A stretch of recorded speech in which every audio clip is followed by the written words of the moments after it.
వీధికి అంటే అక్కడ ఉన్న మాట ఏంటంటే వీధి వీధికి ఒక దేవుడు ఉన్నాడంట. దేనికి?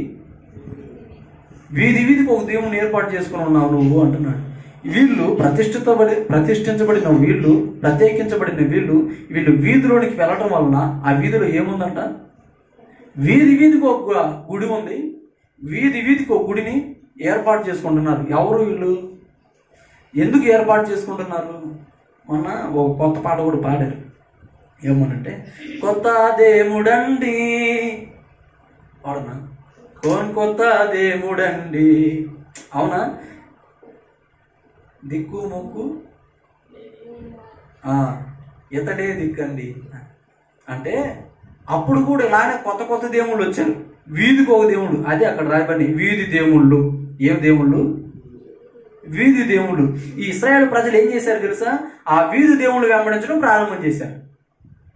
వీరు ఆరాధిస్తున్న దేవుడేమో సర్వాధికారి అయిన దేవుడు, కానీ వీళ్ళు ఏం చేశారు తెలుసా? ఆ సర్వాధికారి అయిన దేవుడిని విడిచిపెట్టేసి వీధి దేవుళ్ళు ఎమ్మడి పడుతున్నారు. ఈరోజు మనం చూస్తూ ఉంటాం, చాలామంది క్రైస్తవులు కూడా ఈ మధ్య ఎలా తయారయ్యారంటే వీళ్ళు అన్ని పనికిమాల పనులను చేసుకుని దేవుడు నాకు ఏం చేశాడని చెప్పి దేవుని విడిచిపెట్టి మళ్ళా లోకంలోకి వెళ్ళిపోయాడు. లేరంటారా? ఓళ్ళ మంది ఉన్నారా అమ్మ చెప్పినట్టు? అవునా?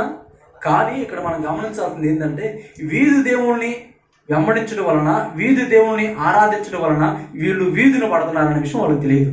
ఏంటిది? వీధి దేవుని ఆరాధించిన వాళ్ళు ఏమవుతారు?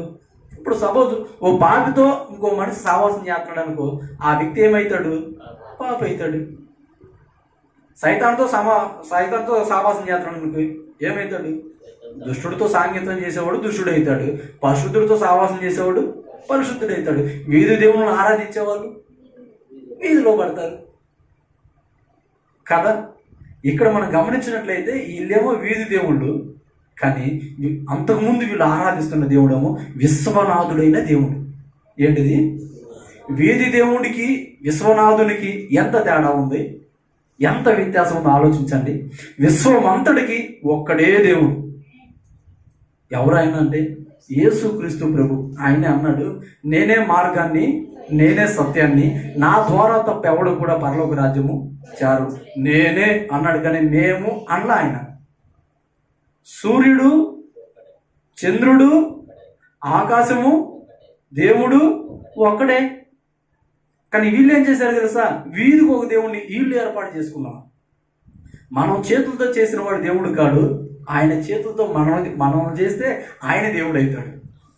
అర్థమవుతుందా? అంటే మనం సృష్టించిన వాడు దేవుడు కాదు. ఒక శిల్పి వెళ్ళి ఒక శిలను చెక్కాడు అనుకో, దేవుడు కాదు.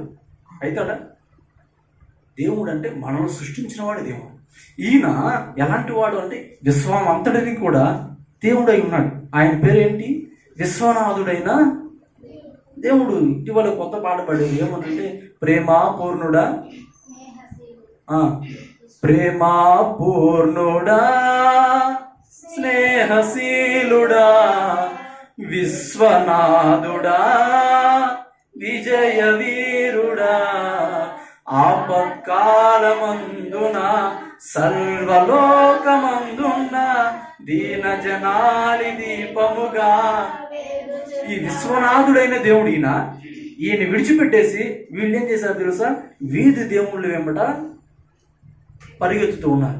ఆ రోజు వాళ్ళైతే వీధి దేవుళ్ళు వెంబట పరిగెత్తుతున్నారు, కానీ ఈరోజు మనల్ని కూడా దేవుని కంటే ఎక్కువగా ప్రేమిస్తే అదే నీకు దేవుడు. ఏంటిది? దేవుని కంటే ఎక్కువగా నీవు ఏదైతే ప్రేమిస్తావో అదే నీకు దేవుడు. ఇంకా అంటే ఒక వ్యక్తికి తెలియకుండానే, ఒక ఆత్మీయుడికి తెలియకుండానే ఇతడు ఏం చేస్తాడు తెలుసా? విగ్రహ ఆరాధన చేస్తాడు. విగ్రహ ఆరాధన అంటే ఒక విగ్రహాన్ని పెట్టి దాన్ని పూజించడం కాదండి. దేవుని కంటే ఎక్కువగా మనం ఏదైతే ప్రేమిస్తామో అదే ఒక విగ్రహం.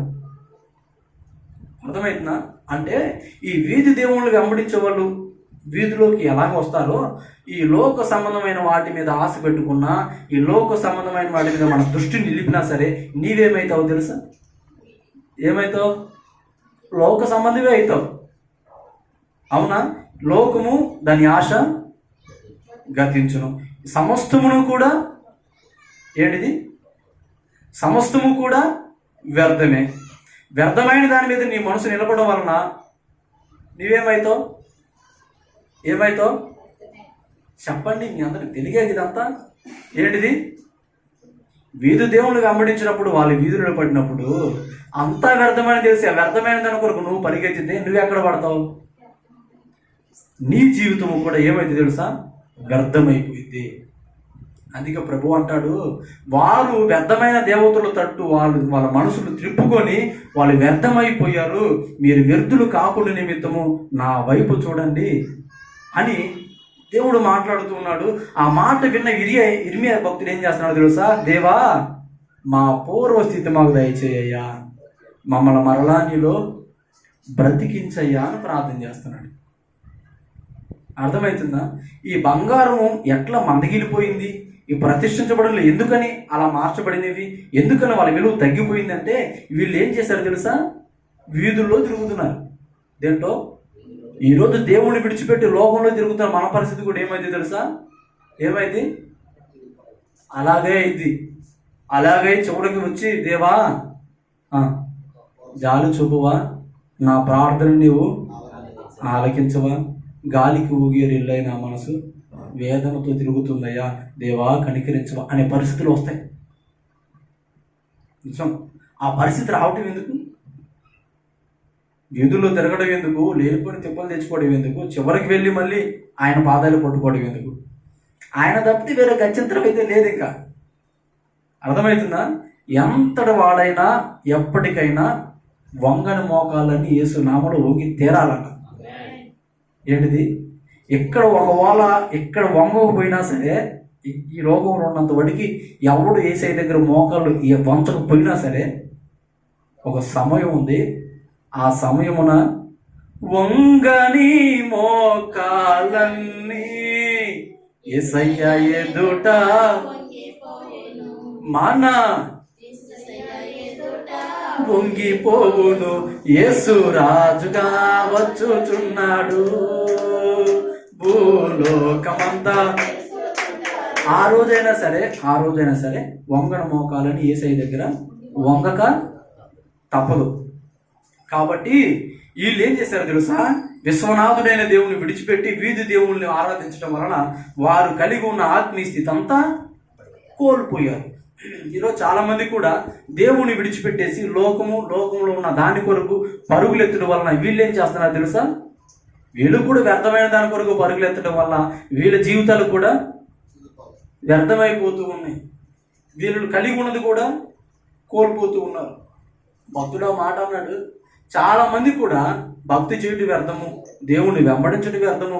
ఏముంది దేవుడు అని దేవుడి తిరగడం వల్ల ఏందయ్యా మీకు వచ్చేది అని మాట్లాడినప్పుడు కొంతమంది సైతాన్గాడి మాటలు విని, దుష్టుడు మాటలు విని వాళ్ళ ప్రయాణాన్ని ఆపి వెనక్కి తిరిగి వచ్చిన వాళ్ళు కూడా ఉన్నారు. కానీ ఒక భక్తుడికి ఎన్ని నిందలు వచ్చినా, ఎన్ని అవమానాలు ఎదురైనా సరే, ఎన్ని పరిస్థితులు ఎదురైనా సరే అతడు గురి దేవునిపై నిలబడు వలన, దేవుని మీదే అతడు ఆశ పెట్టుకుని ముందుకు వెళ్ళటం వలన అతడి పరుగు సార్థకమైనదంట. అర్థమవుతుందా?